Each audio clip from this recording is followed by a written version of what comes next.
Echo. Yeah, okay. I'm going to call the meeting, our board meeting to order. The first item, well, first of all, let me welcome our new police chief, Norm Lipinski. Thank you, Norm, for joining us on your first meeting of the board, and congratulations again on being a new police chief. I'll call it to order under B, adoption of the agenda. Somebody move the adoption of the agenda.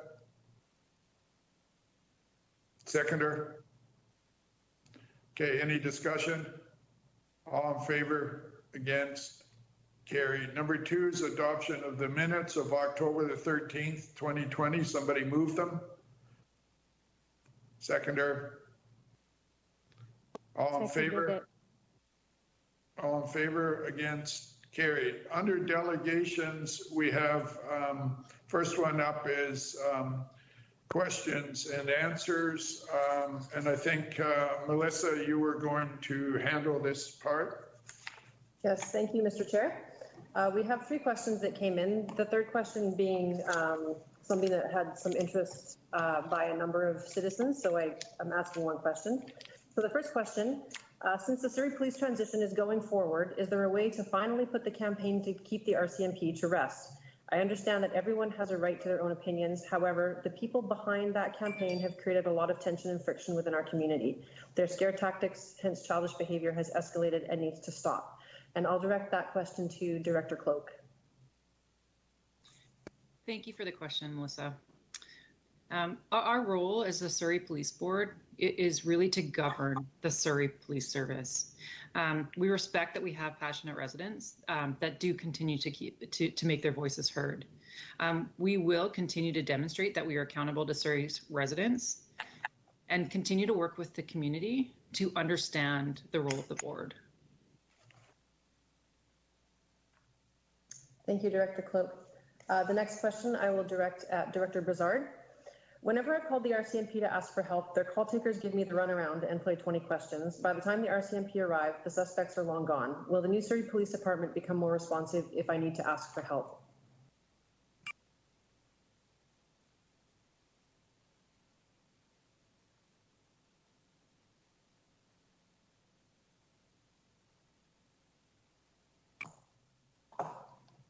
It appears that Director Brassard is having some technical issues. Director Cloak, could I direct this at you?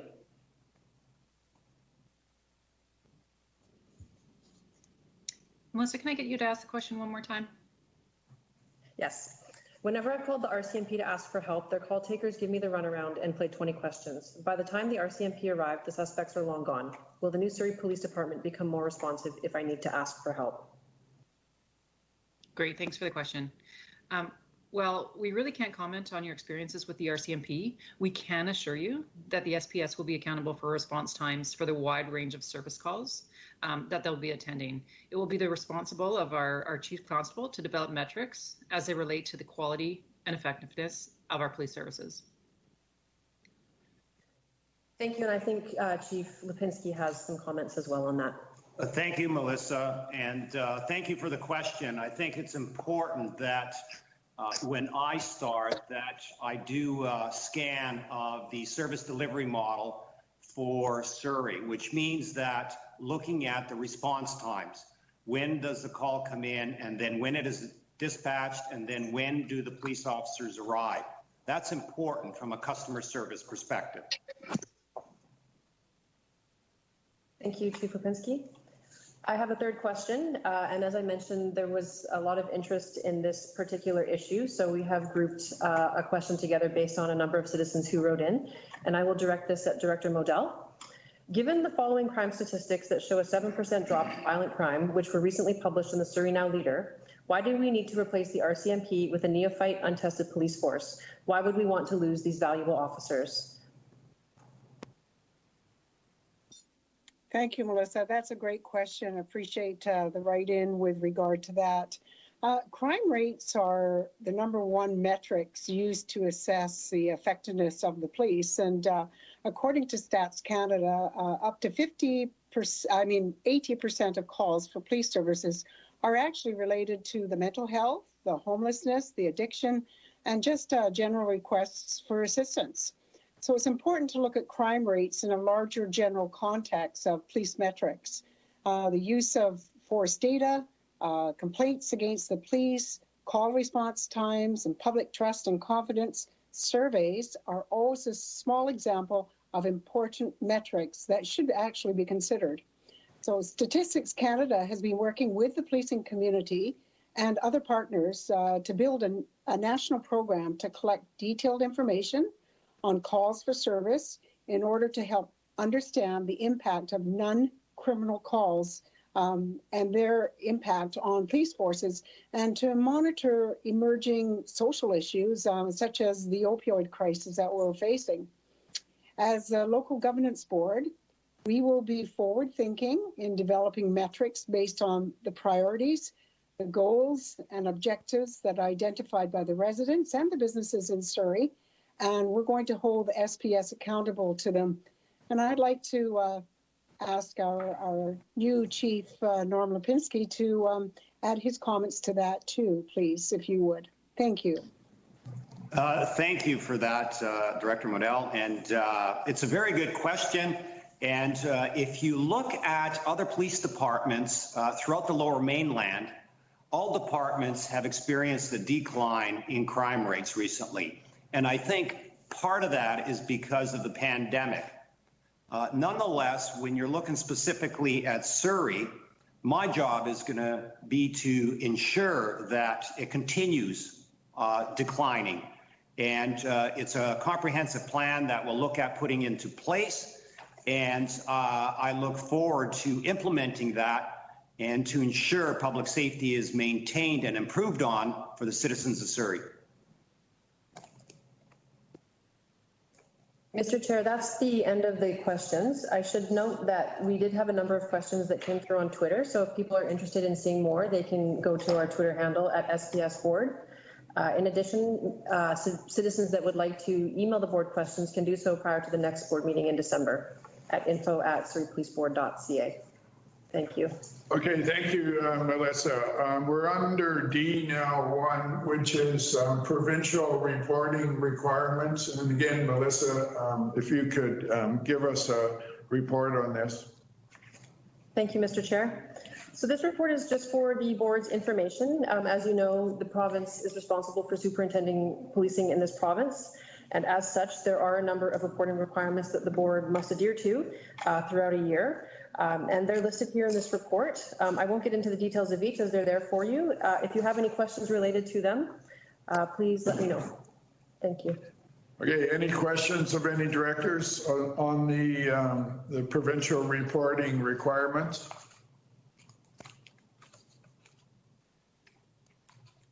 No questions, then I would ask somebody to move that the board receive this report. Somebody move it.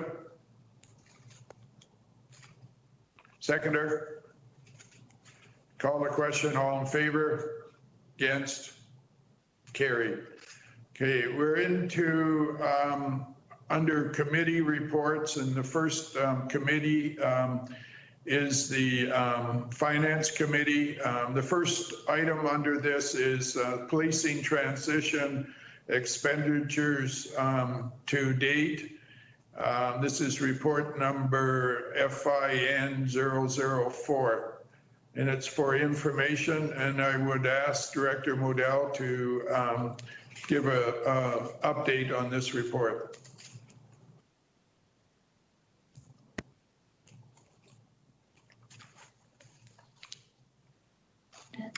Director Modell, you're on mute. Apologies. So for this meeting, the Finance Committee has 3 reports to bring forward. The first of these is an update on expenditures to date on policing transition, and this is for information only.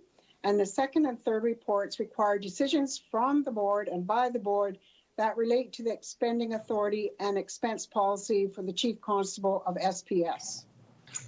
So expenditures to date. So there are 3 types of expenses. So that's slide 3, pardon me. This report outlines expenses to date across several categories of expenditure. The key categories are outlined here. So for the first being infrastructure, IT, which relates to information management and information technology, legal, finance, and policy advice to build the SPS, strategic communication, recruitment and staffing for the police transition team, and establishment costs for the board. And the expenses outlined include both capital and operating expenditures, with most capital expenditures occurring in the infrastructure, IM, and IT. So next slide is expenses incurred. Included in the report from the Finance Committee is a brief analysis of some of the expenses to date. Many categories of expenses did not incur costs in the first half of the year due to the later than expected appointment of the board, and as a result are showing a positive variance on the expected budget. For example, recruitment expenses for the transitional recruiting unit. Now, some of the areas were able to be advanced more quickly, which is including the complex advice from legal, policy, and financial advisors who provided independent expertise for the project, the strategic communications activity completed to date, and the purchase of necessary capital equipment, fleet, and IT.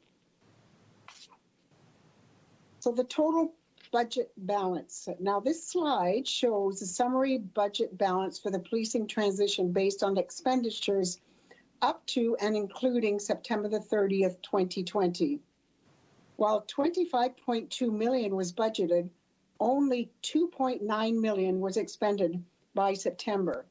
A further 5.7 million is expected to be incurred by the end of the fiscal year, December 2020. And much of the remaining expenditure is for major investments in IT to create secure data infrastructure for the SPS. There is a projected positive variance of 16.4 million, which will carry forward to fund expenses in 2021. Next slide is recommendation.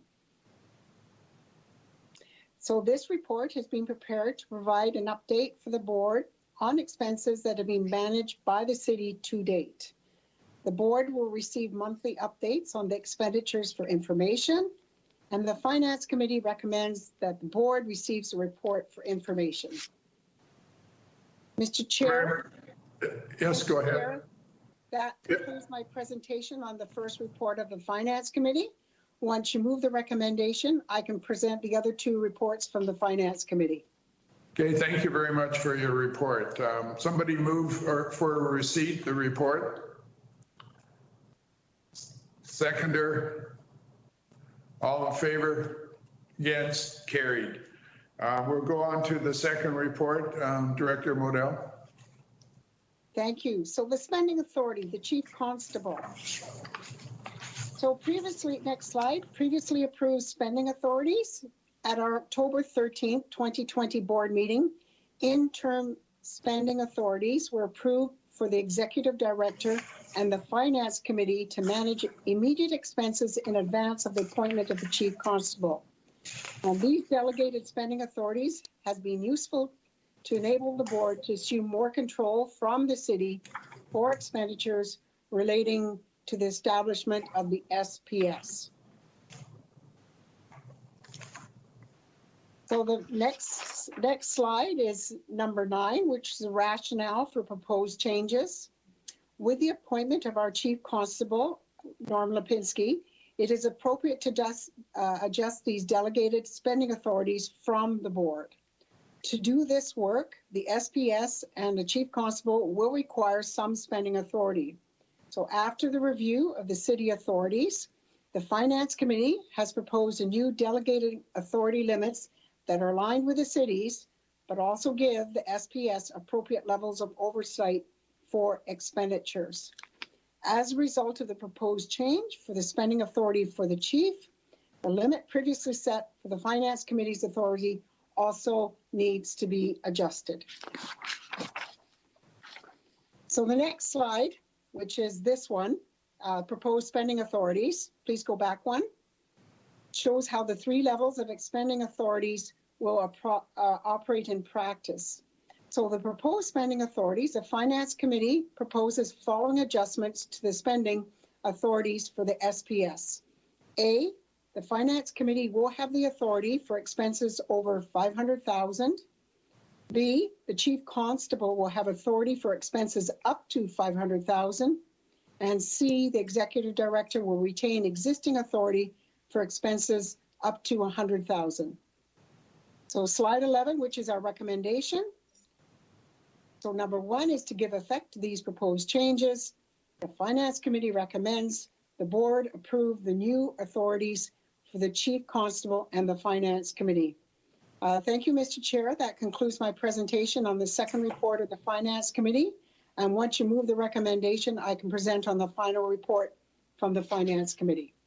Okay, thank you very much for the report. I will ask a director to move it. The recommendation is to receive this report and B, authorize the spending authority of $500,000 for the Surrey Police Service Chief Constable, and C, recommend that the board approve this level of spending authority.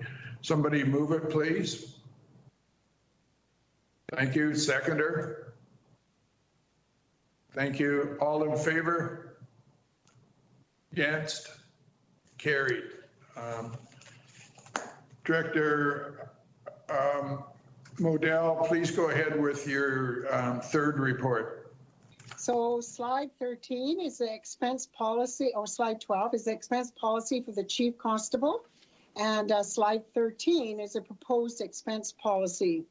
With the appointment of our Chief Constable Lipinski, this means that the SPS will require an expense policy to be approved by the board to govern the expense claims to be submitted as the SPS is operationalized. So the Finance Committee has reviewed the matter and considers the best approach is to adopt the City of Surrey's expense policy on an interim basis until such time as a Chief Constable and the Finance Committee can draft an enduring expense policy along with other administrative policies for the SPS. And this approach would enable our Chief Constable to begin to incur expenses as he commences his work. So the next slide is the proposed expense policy. Maintaining alignment with the city's expense policy provides for consistency in the rates and types of expenses that are allowed. As our Chief Constable and the executive are brought on board, they will work to develop specific SPS policies for expenses and other administrative matters. This approach is suggested on an interim basis until the SPS policies can be brought forward for approval. And the Finance Committee recommends the board endorse adoption of the City of Surrey's expense policy Q26 on an interim basis. And thank you, Mr. Chair. That concludes my presentation. Okay, thank you very much. We have a recommendation first to receive this report for information and B, authorize on an interim measure the adoption of the City of Surrey expense policy by the Surrey Police Board. Somebody move it, please. Seconder, any discussion on it? All in favor? Against? Carried. I have a further report, FIN 007. Is the board going to, Melissa, are we going to deal with this one? No, sir, that's not for this meeting. Okay, thank you very much. We will now go on to Governance Committee. And I would ask Director Harley Chappell to give a short report on the Governance Committee report. Good afternoon, everyone. I apologize for being a little bit late. Again, I want to congratulate Norm for his taking his position as our new chief. I got home and everything's dead. My iPad was dead. My cell is dead. So if I can ask if Terry can give us a brief update on this report, and we can go from there. I can't charge two things at once. I was just trying to charge into my house to get organized here. And so Terry, can I lean on you to update us a bit on the information sharing and ownership? Yes, absolutely. I'm pleased to do that, Director Chappell. As we know, a great deal of preparatory work has been undertaken by the city to advance the Policing Transition Project on behalf of the board. It's important to ensure that as we go forward, that the use and ownership of the work product that has been created is documented in a way that enables each party, meaning the city, the board, and the police service, to own and control the documents and use that work product. As the city, the board, and the SPSS are each subject to Freedom of Information and Protection of Privacy Act requirements, each party must meet its own obligations with respect to documents in their control, and they must conduct themselves with required transparency, while at the same time also respecting confidentiality and the sensitivity of some of those documents. At this time, it's important to ensure that the board has ownership of and control over the board records with appropriate confidentiality obligations in place. So these records must also be accessible to the city, permitting the city to use those records for its own purposes. Given the situation where there are essentially three entities, all who have and will continue to be working, and all with their own informational requirements and disclosure requirements, it's important to have an information ownership and transfer agreement between the parties, specifically the board and the city. So that agreement has been developed to allow each party control over its own records. The agreement itself, which is attached to this report, was endorsed by council at the last council meeting and can be put in place if endorsed by the board. Thank you, Director Chappell.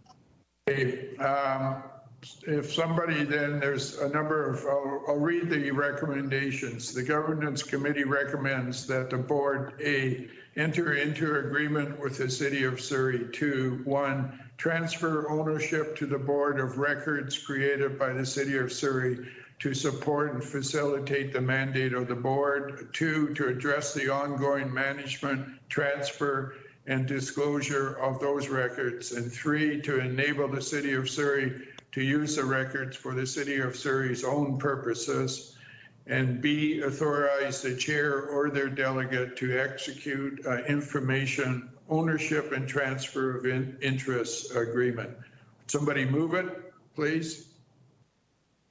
Seconder. Okay, any discussion on it? Call the question. All in favor? Against? Carried. Under information material, we have 1, the Prime Corp 2019-2020 annual report. Melissa, do you want to make some comments on it? Thank you, Mr. Chair. That report is an annual report that comes out by Prime, and it's there simply for the board's information. Okay, motion for receipt, please. Thank you. Seconder? All in favor of receipt? All in favor? Okay, passed. Our next meeting of the board will be held on December 15th, 2020. A motion now to hold a meeting in closed session. Somebody move it. Seconder. All in favor? Against? Carried. We're in adjournment now. Thank you very much.